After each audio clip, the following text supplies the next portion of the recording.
Žiūrovai, dabar jau kelsimės į kitas rungtynės, kuriuose susitinka būtent Kauno Žalgiris prieš FK Panevėžį. Ir pasižiūrėsime, kuria šių dviejų komandų seksis geriau. Matėme, kad Kauno Žalgiris turėjo, tikrai didelių nemalonumo pirmose rungtynėse. Matėme, kad jie patyrė milžinišką sutriuškinimą rezultatu 1-10. Jie nusileido Vilniaus Žalgiriui ir tame Žalgirio derbyje, Domas Burba absoliučiai išniekino savo varžovą. Čia Panevėžys su rausvais marškinėliais turėjo puikų šansą iš karto pasižymėti nuo pat rungtynių starto. Visgi smūgis nebuvo tikslus ir jau Kauno Žalgiris gali perimti savo kamuolio kontrolę. Tik priminsiu, mėlėjai žiūrovai, jeigu jūs ką tik prisijungite prie mūsų transliacijos, čia mes stebime trečiąjį eSporto A lygos sezoną, tai yra pirmasis turas. Ir čia 12 komandų iš Lietuvos futbolo A lygos ir pirmosios lygos varžosi dėl eSporto A lygos čempiono titulo ir dėl galimybės žaisti UEFA čempionų lygoje praeitais metais.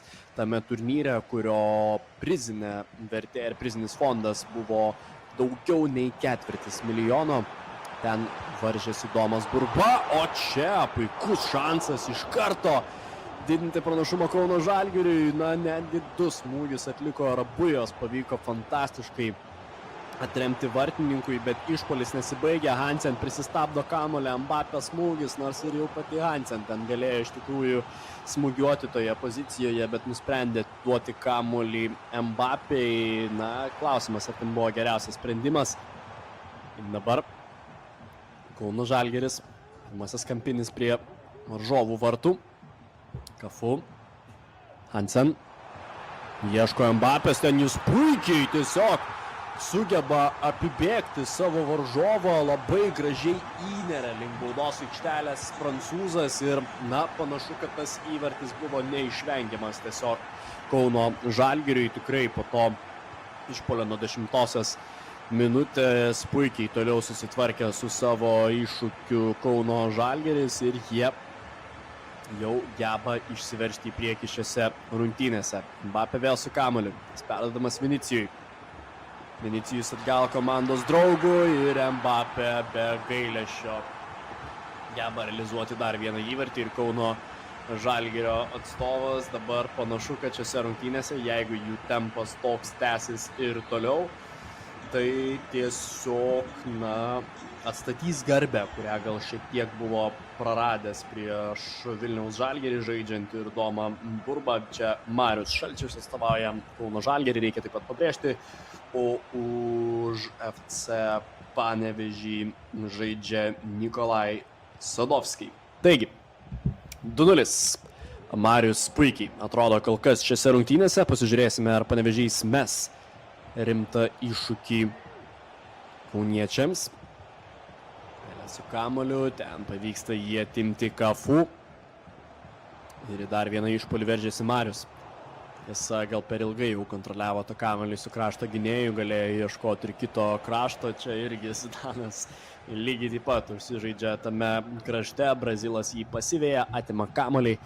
Ir vėl Marius veržėsi į dar vieną savo išpuolį, bandė gražiai po žeme sužaisti šioje atakoje Kauno Žalgiris, dėja nesėkmingai. Putėjas, jos perdavimas Rodriui, De Jongas su kamuoliu, ten labai gražus perdavimas, Vinicijui pritrūko šiek tiek sėkmės su driblingu, kad galėtų savo susikurti šansą smūgį. Ir Panevėžys perima kamuolio kontrolę. Čia kas per įdomi animacija ir kas per įdomus epizodas, kad tiesiog tokiu būdu, kaip tankas sugebėjo Rodriui išsiveržti, kamuolys magiškai teleportavosi link Alekšė Putėjas ir Mbappė iš to pelno įvartį. Įdomus, kurioziškas epizodas, galim sakyti. Tikrai klausimas, ar tikėjosi tokio būtent scenarijaus Panevėžio atstovas. Tikrai nepasisekė ten, sakykime, jau Panevėžio šioje situacijoje. Kartais taip nutinka šiame žaidime, kartais tokios nedėkingos animacijos gali pasitaikyti, ypač matom, tada geltonuoja ar net raudonuoja interneto ryšys tarp dviejų žaidėjų, tai galima nujausti, kad tokios animacijos tiesiog elementariai gali ištikti. Ir kągi, 3-0 Kauno Žalgiris toliau pirmauja, bet tiesą pasakius, netgi ir be to įvarčio jiems sekasi kur kas geriau žaisti, kas bent pirmajame šių rungtynių kėlinyje. Jokių rimtų progų dar nėra. Panevėžiai susikūręs, vėl bandė išbėgti pro kraštą, vėl ten sėkmės neatrado. Čia labai gražiai skirstomas kamuolys, vėl milžiniški plyšiai Panevėžio baudos aikštės pusėje. Pavyko išlaikyti kamuolio kontrolę bent tame epizode. Carvajalis ieško išeities, pavyksta jam keisti atakos kryptį. Grimaldo. Jis ieško perdavimo, per viršų kamuolį paskiria Bellingamui, tačiau Salyba greitai pasiveja prie savo varžovo ir, tai nebėra kokie 22 pirmieji metai, kuomet tokie kamuoliai ant prabėgimo per viršų atrastų sėkmingai savo komandos draugą. Ir tikrai kur kas rečiau matome tokio pobūdžio perdavimus atliekamus, po žeme dažniausiai vyksta jau žaidimas, kaip ir čia buvo visai neprastas šansas, bet prieš tą lemtingą perdavimą Vinicijui pavyksta pabėgti ir apsiginti šiame epizode Panevėžiui. Grimaldo. Atiduotas kamuolys Bellingamas, šis pelė, atgal Vinicijui, Vinicijus. Jo perdavimas Ronaldo ir štai taip, Panevėžys geba pelnyti įvartį, žunuolis Nikolai geba bent vieną įvartį pelnyti šiose rungtynėse ir, parodyti, kad gali kažkokiu būdu pasipriešinti Kauno Žalgiriui šiose rungtynėse. Svarbus įvartis iš Panevėžio. Kągi, keliaujame į antrąjį kėlinį ir ką gali žinoti, gal Nikolai ir Panevėžiui pavyks pelnyti dar vieną įvartį, mažinti deficitą, bet vėlgi tie milžiniški plyšiai, tiesiog pro krašto gynėją, kuris yra paskirtas išbėgti, Mbappé, čia tiesiog labai lengvas įvartis, bet reikėtų pasvarstyti elementariai Nikolajui, ar verta siūsti taip į priekį Carvajalį kartu su Grimaldo, būtent krašto gynėjus, nes tokiu atveju tiesiog milžiniški plyšiai yra paliekami gynyboje ir, nesusitvarko su tais plyšiais, nebe pirmą kartą jais pavyksta pasinaudoti Kauno Žalgiriui. Čia Grimaldo prabėga prie savo varžovo, nors atrodė, kad jis jau turėtų atimti kamuolį toje situacijoje. Vinicijus, jo perdavimas Pelė, nesėkmingas. Su kamuoliu į puolimą vėl veržėsi Kauno Žalgiris. Čia Hansen ieško perdavimo, smūgis dėja iš Mbappės buvo per silpnas. Nesugebėjo realizuoti dar vieną įvarčio šioje situacijoje. Putėjas. Jos perdavimas Hansen netikslus. Panevėžys gali bandyti kurtis dar vieną šansą. Vieną įvartį jie pelnė, taip, nėra viskas taip blogai Panevėžiui. Bet Kauno Žalgiris kol kas tikrai dominuoja šiose rungtynėse. Ir sunku panevėžiečiams pasipriešinti. Zidanas su kamuoliu. Atgal Carvajaliui. Vėl labai dažnai bando per savo krašto gynėjus sukurti atakas Panevėžys ir per lėtai skirsto kamuolį. Nuspėjamas žaidimas iš Panevėžio ir tuo naudojasi Marius. Paimdamas dar vieną kamuolį, tiesa pats sėkmingos atakos nesusikūrė šioje situacijoje. Kągi, lieka 30 minučių Panevėžiui, reikia 3 įvarčių ir čia kažkokie trikdžiai vidiniai. Atrodo, kad kontrolę prarado panevėžietis tai akimirkai. Bet gražiai iš tikrųjų, net neišmeta kamuolio iš anksto. Marius draugiškai pasielgė šioje situacijoje, matydamas, kad žaidėjas prarado kontrolę, nebėgo iš karto į greitą puolimą, kad ir kaip būtų, 5 įvartis vis tiek skrieja į Panevėžio vartus. Jį dabar jau pelno Vinicijus, bet vis tiek rodo draugiškumą, gražu matyti, sportinių principų laikomasi, o rezultatas jau čia tampa 5-1. Marius rodo, kad tikrai nėra pastumdėlis šiame turnyre, jeigu teko priimti labai skaudų pralaimėjimą. Čia įdomi strategija, Carvajaliui pasiūstas kamuolys į visišką kraštą, atgal Zidanui, čia atrastas Van Dijkas, proga Olandui smūgiuoti, tik tai šiek tiek per ilgai. Užsidirblingavo su kamuolio, galiausiai dar ir nuošaliai atsidūrė panevėžiečiai.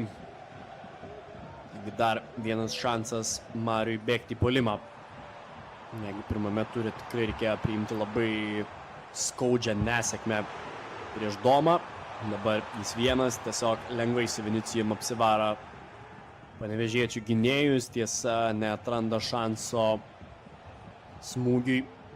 Tai čia panevėžiečiai gali patys veržtis į savo kontrą išpuolį. Ronaldo ilgai neužsibūna su kamuoliu, putėjęs į perimą. Šis pasiūstas Hansen. Mbappé virpstė, nors turėjo geresnę galimybę, bet dabar jau tiesiog nori rodyti savo kamuolio kontrolę. Ir štai taip.